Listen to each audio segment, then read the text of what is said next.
முக்கியமா இந்த ஆடி மாதத்துல தான் தட்சிணாயன காலம் தொடங்குகின்றது.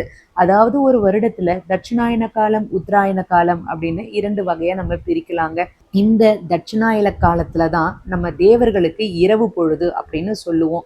அதனால அவர்களுக்கு இரவு பொழுதாக கருதக்கூடிய இந்த புண்ணிய காலத்துல நம்ம நதிகள்ல நீராடினா ரொம்ப ரொம்ப விசேஷமானது.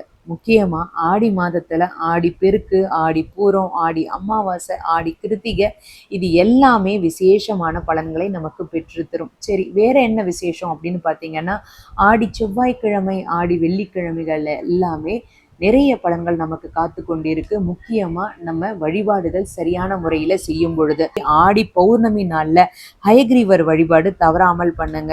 ஆடி பௌர்ணமி தினத்துல ஹயக்ரீவர் வழிபாடு பண்ணீங்கன்னா, ஏன்னா ஹயக்ரீவர் அவதரித்த நாள் அன்றைய தினம் ஆடி பௌர்ணமி அன்னைக்கு. அதனால தான் பெருமாள் கோவில்கள்ல சிறப்பான பூஜைகள் எல்லாமே நடைபெறும் அப்படின்னு சொல்லலாங்க.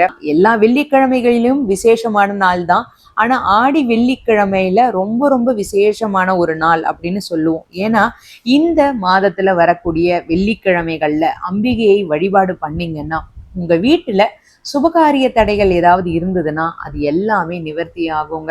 ஆடி செவ்வாய் ரொம்ப ரொம்ப விசேஷமானது. பெண்கள் விரதம் இருந்து எண்ணெய் தேய்த்து குளித்து அம்பாளை வழிபாடு பண்ணீங்கன்னா மாங்கல்ய பலம் அதிகரிக்கும் அப்படின்றது நம்பிக்கை.